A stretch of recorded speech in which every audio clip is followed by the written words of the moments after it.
What's up, y'all? It's your girl, Keana, and I'm back with another review. This is my review for the Real Housewives of Potomac. This is season 8, episode 15, I believe.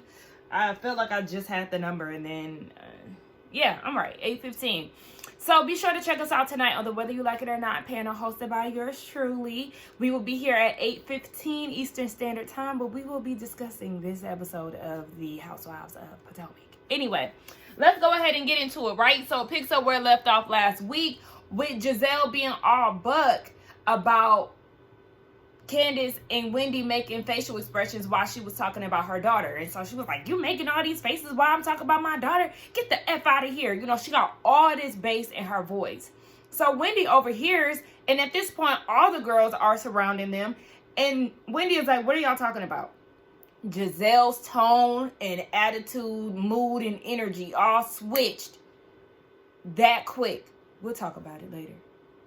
Nah, let's talk about it now. Like Wendy said, let's discuss it right now. So Robin said that, you know, she peeped the facial expressions that the girls were making when Grace was being talked about. And Wendy said that she will never say anything about Grace because of the way that Gizelle had set the tone. They did a flashback of them at the reunion where Gizelle was saying that Wendy was looking at Grace all funny, and they showed the flashback with that side by side, and Wendy was just looking. She wasn't tearing her face up or anything like that. So because of that, Wendy has now steered clear of Grace because that is what Gizelle had put out there.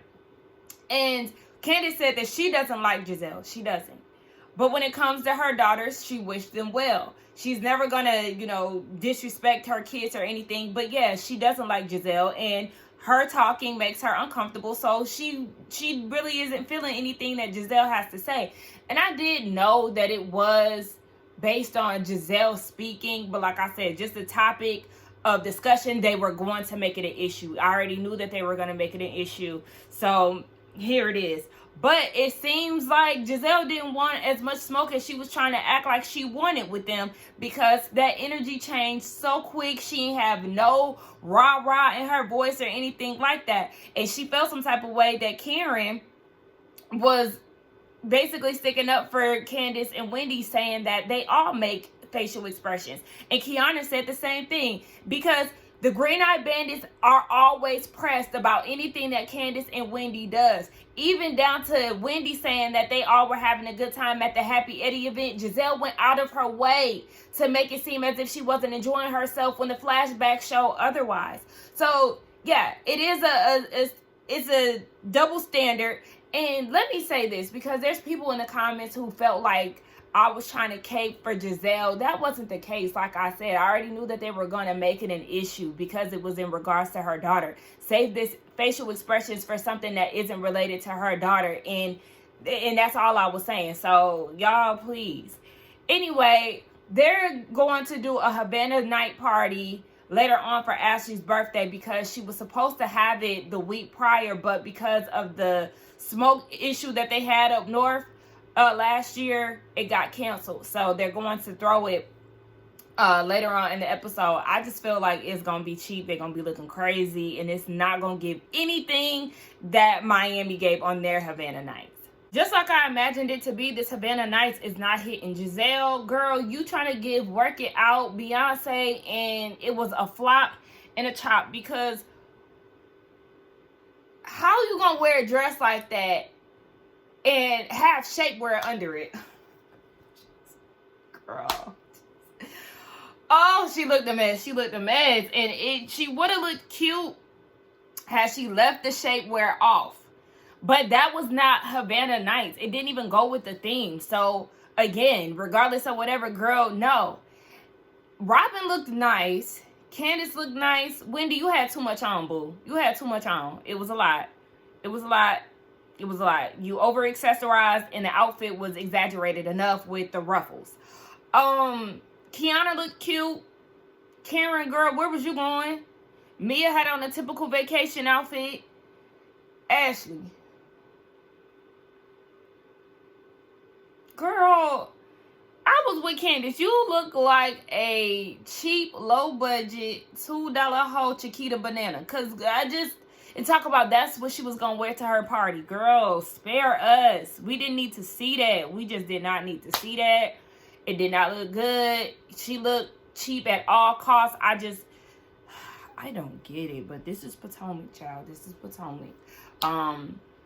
Karen then decides to bring up Robin and Candiace's relationship. She said that things left off rocky at the beach. Did they?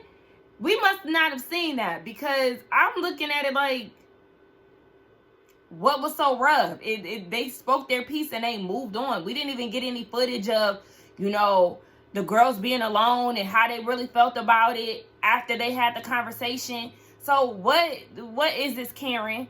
So they go back into the whole conversation between how Candiace feels about Robin deflecting and using Chris's storyline as a way to hide Juan's. Listen, I don't care. I don't care about this anymore. Ashley asked Candiace how Robin, first of all, said that was defamation of character. No, it's not. Shut the hell up. So then Ashley asked Candiace, do you still feel the same way that you felt now? Candiace said she don't know. So you don't know. And that's the reason why people look at you crazy, Candiace, because you saying that you don't know, it feels like you're still trying to leave the door open to be friends with Robin. You talked all of that shit and called her a fraud and everything else, and now you don't know if you feel the same way. You don't know if Robin was actually trying to deflect. Girl, stop. I can't take none of this shit serious. And another thing that kind of annoyed me with this conversation is the fact that Robin said no kumbayas will be arranged, and then Karen goes and tries to make them have a conversation. No, girl, we're not doing this. I'm actually on the side of Robin when it comes down to, let's not do any kumbayas. They're getting along pretty well as is. Like, don't try to resolve any issues. Let them girls just be what they're going to be, because at the end of the day, they don't like each other. Gizelle pulls Karen to the side because she feels like it was up to Karen to speak up and tell Candiace and Wendy that kids are off limits. Gizelle, are you serious right now? Kids are off limits, or let's be more specific. Your kids are off limits, but other kids are not, because we have not forgotten your plot line that you tried to create with Monique's son not being Chris's. You were the ringleader in that. Kids weren't off limits then, but you want to make it a big deal when Candiace and Wendy are making facial expressions when you're talking about your daughter. You can't pick and choose, baby. You can't have it both ways. So it's not up to Karen. And I said the exact same thing when Karen said, that's your issue. Why do I need to be your mouthpiece?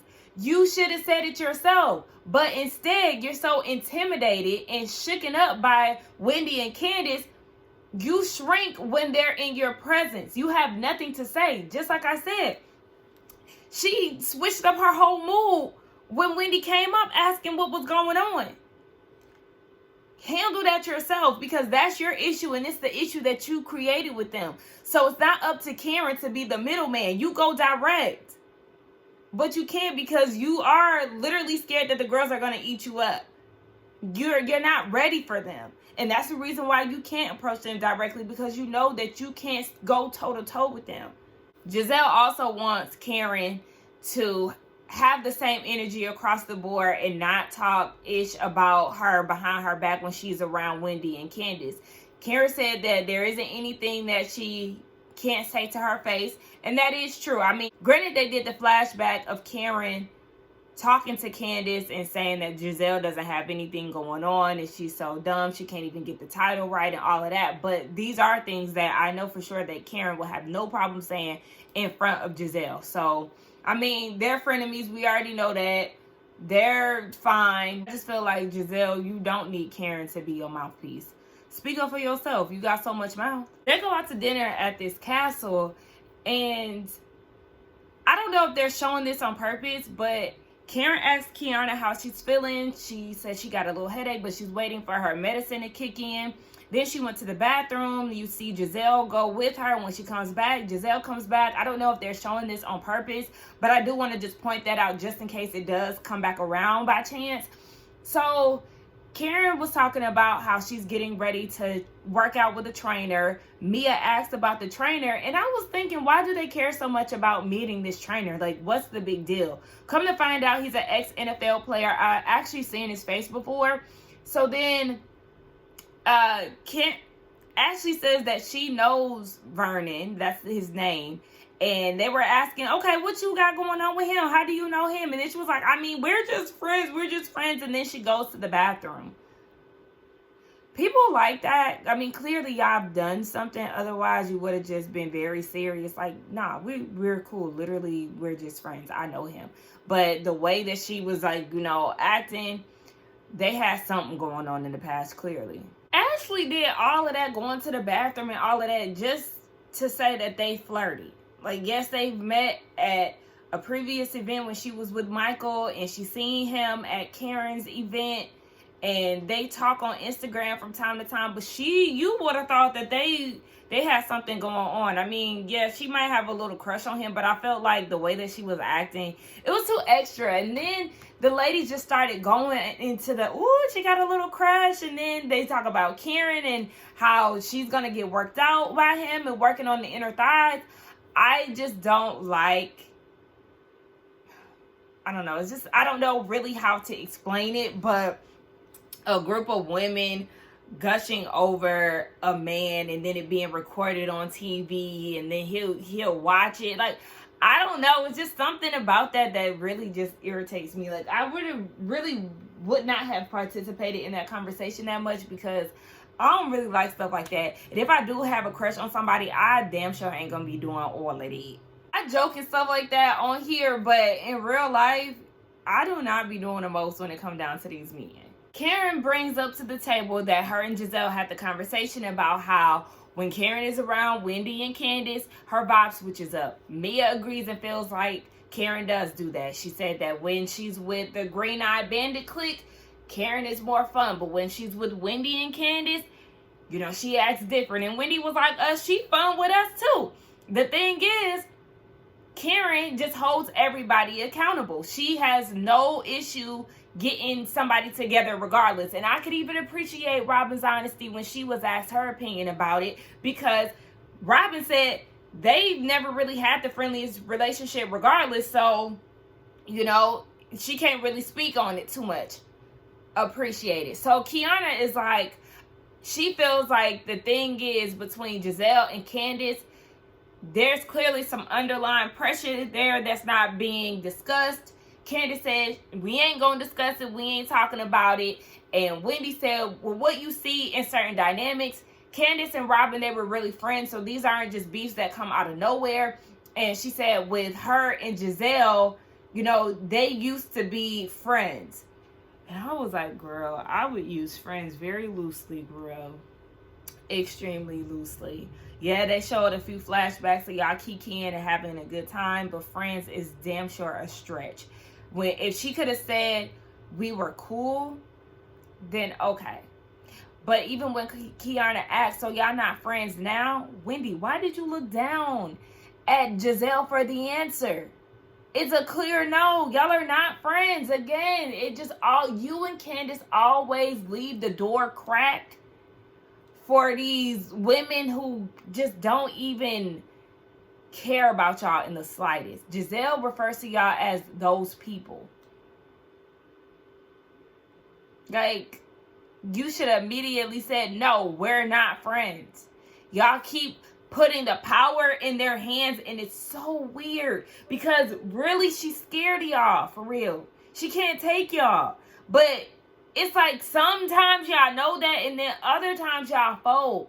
I don't get it. The ladies split off into groups and do different activities. You got Mia, Wendy, Candiace, and Karen doing tennis. Child, y'all couldn't do something else? Like, what?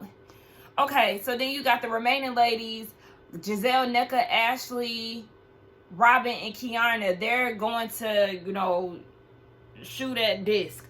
So Gizelle wants to know how Keana is feeling being on their first trip together with the ladies, and she said that it's good. Being that she's friends with Wendy, Robin wanted to know, did Wendy basically prep her for any of the women?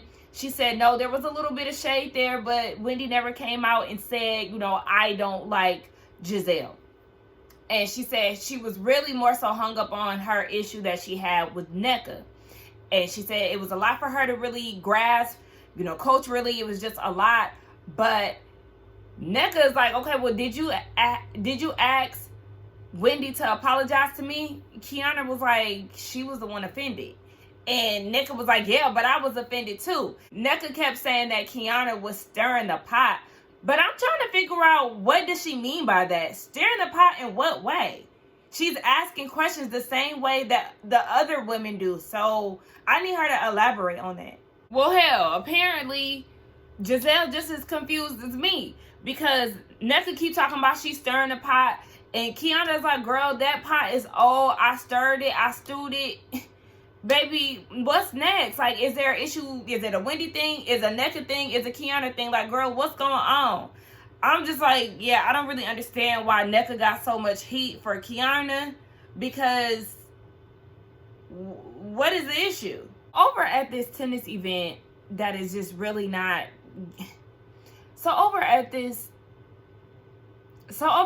tennis activity that is just nothing but Candiace hitting the ball, they all finally sit down, and Mia tells them that men have foot fetishes. So when she used to work at the club, she used to put her feet on men's chests. And so Wendy is like, I'm going to name you Socrates because you always got a story to tell. And they show flashbacks of all the stories that Mia has told. And I'm sure that's not even half of them, but she definitely always got something to add to a scene. I mean, you can't get mad at that. So then we get back over to Gizelle and Kiana, Robin and Ashley, and Gizelle wants to know about how Ashley feels about Vernon. Oh my gosh. Like, I want this to go away already. Ashley said that, he has swagger and all this other stuff. I don't really care. So then we get back to the tennis group, and Mia wants to know what the ladies think about Ashley and this divorce, and if they really think that she's going to follow through with it. They don't really want to touch on the subject, but they do speak to it. So Candiace thinks that it's a daddy issue thing. Karen feels like, she has her kids. These things are just harder to actually go through with the divorce. So she understands because she was divorced in the past too, and she said that it was just a hard thing to do. And Mia feels like, she thought that she was going to get some money out the deal, and it's not happening. And Wendy is like, yeah, I'm a child of divorce, so she knows what that pain feels like. So the ladies aren't saying anything, disrespectful to Ashley, but I do feel like Mia was searching for that moment. She was looking to see, if the ladies was willing to, be messy with her. But now they were being a little bit more supportive than I imagined them to be. But there really wasn't too much to the scene, but I do appreciate the input that they had to say. Even Wendy was like, everybody want to go to heaven, but they don't want to die. She wanted a divorce, but she ain't got the heart to do it, girl. You're going to have to just let go. The faster you get it done, the sooner your healing process can start. That's always what I say to any situation when it comes down to doing something that's hard, like heartbreak. So the ladies are back at the hotel, and Ashley is on FaceTime with the kids, and she lets Michael know that she is filming a little bit, but they can't see him. The moment she said that, he took that camera off, and she was like, let me see my kids. She said in her confessional that Michael said that he will sue basically Bravo, the network, if his face is shown on TV. Well, listen, I enjoy not seeing Michael Derby on my TV, but just like, sir, yes, you are a part of her storyline, essentially. No, you don't necessarily have to be seen, but I guess it's different in this situation because he hasn't signed a contract. or renew the contract. I don't know how that works for the husbands. Y'all let me know if y'all know the details, but I'm fine with without seeing Michael Darby on my TV. Now, I know that people have been speculating that Ashley supposedly got fired shortly after the reunion. I did not watch the video. I did see that it was posted, but you know, when it comes down to certain things, y'all, I just really can care less, and that's one of those situations. If Ashley got fired, then she got fired, but she was definitely speaking in the video, because I did see a clip of it. I was watching Nikki Star TV, shout out to her. I did see a clip of it in one of her videos, and it did sound like she is potentially leaving or got fired. I don't know what happened at the reunion, but I don't know. Maybe we won't be seeing Ashley either. The ladies go out for their last dinner in the DR. I will say Gizelle looked really good in her dress. I'm over Gizelle in her dry ponytails. I don't know what it is. I don't know what it is. I just don't. When she wears her real hair, it's dry. When she wears ponytails, they're dry and they never match her real hair color. When she wears wigs, they don't include a part. They're typically stiff. I don't know, but the dress was really nice. Wendy looked nice. I didn't care for Candiace's dress. I don't know. I just didn't care for it. Keana looked good. Robin even looked good. I didn't really too much care for the necklace. It gave me early 2000s tees, because y'all remember those wire necklaces from the early 2000s, and it had like a little hook to keep it together. That's what it reminded me of. My mom used to have one of them.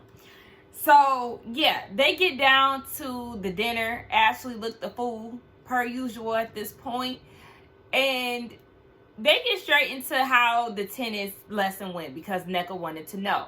So Candiace brought up that they talked about Ashley and the divorce because Mia was the one who brought it up. And Wendy got the party started by saying that Mia called Ashley a gold digger. So, you know, Mia, she don't shy away from shit. She was like, I did. Mia gets on my nerves, but Mia is also funny, and I do think that she is a really good housewife. If she is planning on marrying this guy who is in Atlanta, I've definitely thought about the transition from her being on Potomac to Atlanta. I could see it. I feel like Mia would be able to fit in anywhere, because I mean, she is funny, so I could really feel her. I could see her fitting in anywhere, but I could also see her getting on people's nerves too. Anyway, yeah, she said it, and so she feels like last year Ashley was TikToking and everything else and saying that she was getting a divorce, and this year she's singing a different tune, and she just feels like, yeah, she ain't doing that because she ain't getting the money that she thought she was gonna get. So Ashley was like, did you marry Gordon for his money? She said, I might have. And Keana was like, but just yesterday you were saying that he's broke. So that was Mia's way of being sarcastic. But no, girl, you did marry Gordon for his money. You cannot convince me that Mia had more money than Gordon and had an inheritance and everything else. I just simply don't believe it. But Mia said, we ain't talking about me because I'm not getting a divorce. But I was also with Ashley.